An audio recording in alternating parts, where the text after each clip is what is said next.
Rakli, nuk doja në fakt hyjat e emrat, por duke qenë se ju keni qenë vetë sulmues. Çfarë po ndodh me Armando Brojen? Në fakt ato që nuk kanë luajtur kur futboll nuk e kuptojnë. E mbajnë mend Armando Brojen ato në dy ndeshjet me Hungarinë që e mori topin vet, i trëbloi gjithë vetë, bëri golin vet, para sa golin vet, si më thonë, me aftësitë e veta që ka. Dhe presin nga Armando Broja dhe mbas aq viteve që probleme që ai kishte, qoftë fizike, pra me dëmtimet që ai ka kalu, njëri mas tjetrit, ai dëmtimi i rënd. Pastaj klubet që ai nuk ka qenë stabil në një klub, sepse ti kërkon një lojtar i mirë që t'japi maksimumin e rendimendit vet, duhet të jetë stabil në një klub. Jo të lëvizë sa në një klubin tjetër. Të lëvizjet e shpesha nuk i bëjnë kurrë mirë një lojtari. Ai është detyruar të lëvizë, jo se ka lëviz me qejf. Pra të gjithë këto arsye, unë i kuptoj shumë mirë që Armando Broja do kohën e vet vi. Ai është mërzit me vetën e vet, sepse edhe ndeshje me Andorrën që ndoshta ka pas pritshmëri shumë të madhe, ka pas pritshmëri, po atë nëse ju e marrni mend, atë ndeshje dublonin dhe triplonin 3 veta. Pra ai kapte topin i vitin 2 veta deri në 3 veta dhe çfarë do bësh ti me 3 veta? Duhet të kesh aftësinë e Mesit që të triplos në 3 metra katror, 3 veta. Është shumë e vështirë pra.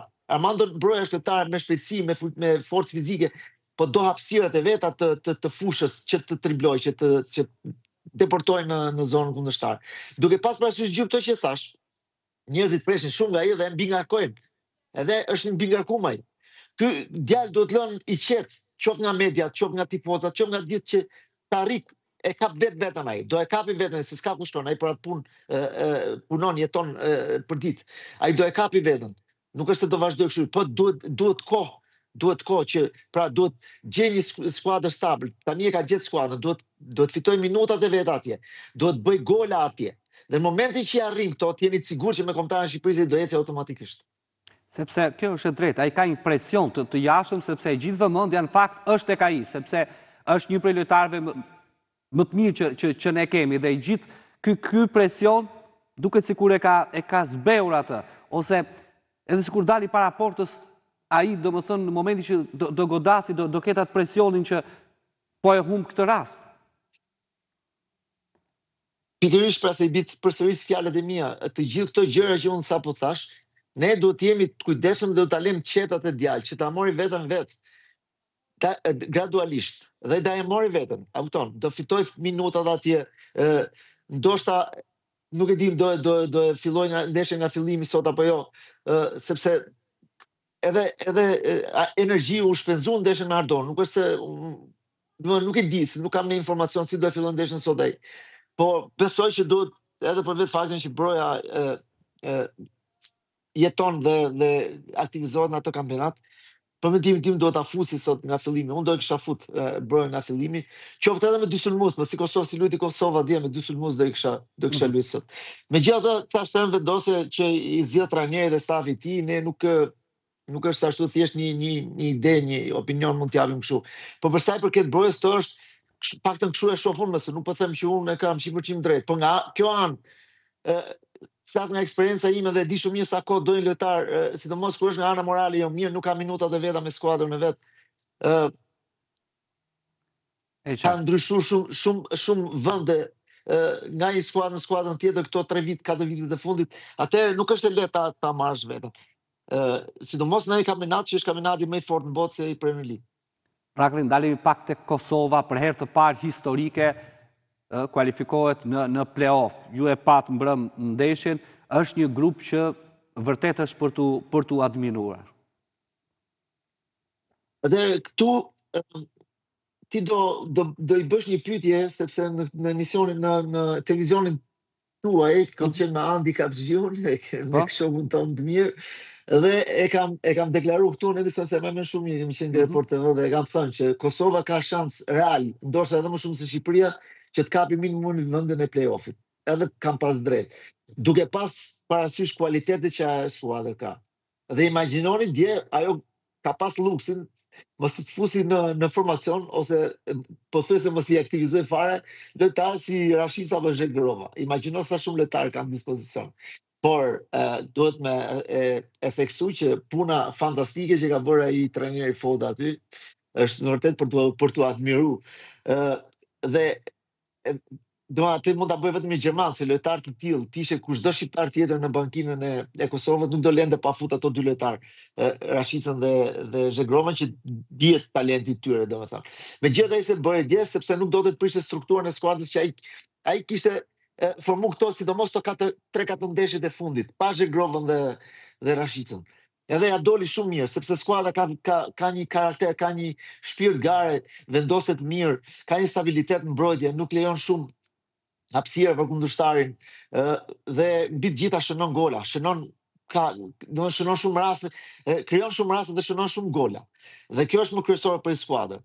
Ka Muriqin që pothuajse merr çdo dy luftim, ka Aslanin që topi parë që vjen kom të fut golin, ka atë Mysliun që sinqerisht lojtar më fantastik, dje herë ka qenë domethënë një Messi i dytë për mendimin tim, ndeshjen e djeshme. Pra ka shumë lojtar, ka shumë kualitet në gjirin e vet, por më e rëndësishme është që ka krijuar një kimi si skuadër, dhe nuk është rastësisht aty.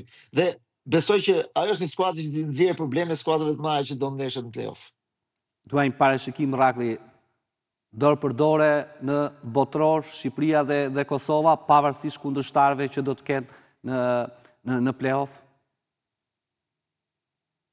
Ti thu edhe Shqipëria dhe Kosova të dyja në botror? Po. Do ishe kërkesë shumë e madhe kjo, do e tepromni një çik me kërkesat tona pastaj nëse unë do isha i kënaq sikur njëra nga dy skuadrat tona, se të fundi fare të dy prezantojmë një komp. Kështu që jemi dy skuadra po prezantojmë një komp. Kështu që shqiptarët prezantojmë.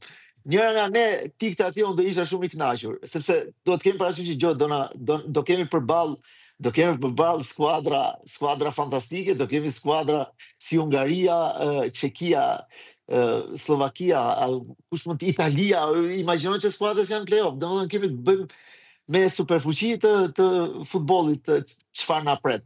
Kështu që në këtë aspekt nuk është e lehtë. Unë do isha shumë i kënaqur. Ore, normal që unë do lutesha kështu të futeshin të dyja ne, ti futet dhe Shqipëria dhe Kosova do ishte arritje, domethënë e pa imagjinueshme. Dhe ne kemi mundësi, nuk është se nuk i kemi, nëse nuk përballemi bashkë gjithmonë. Po do isha shumë i kënaq sikur njëra nga ne të shkote atje, do ishte perfekt.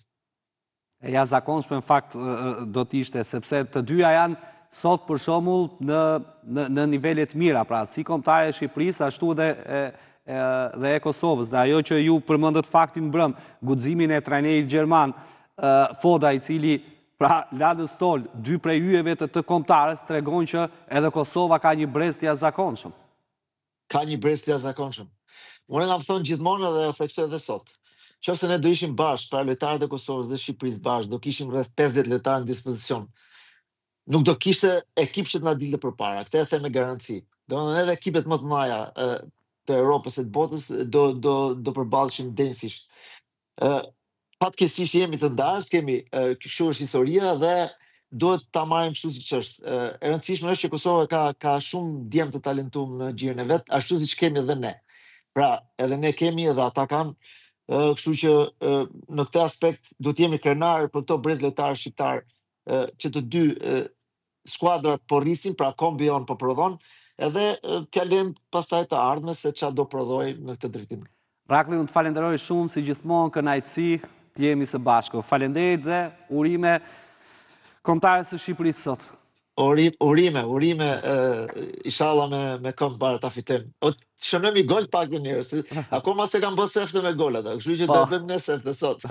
Faleminderit, ishim me Artin Raklin, një nga legjendat e kombëtares Shqipërisë dhe futbollit shqiptar në këtë lidhje të drejt për drejt. Mirë, ne kemi mbritur në fund të këtij edicioni informativ, vjoni të qëndroni në ekranin e Report Televizion.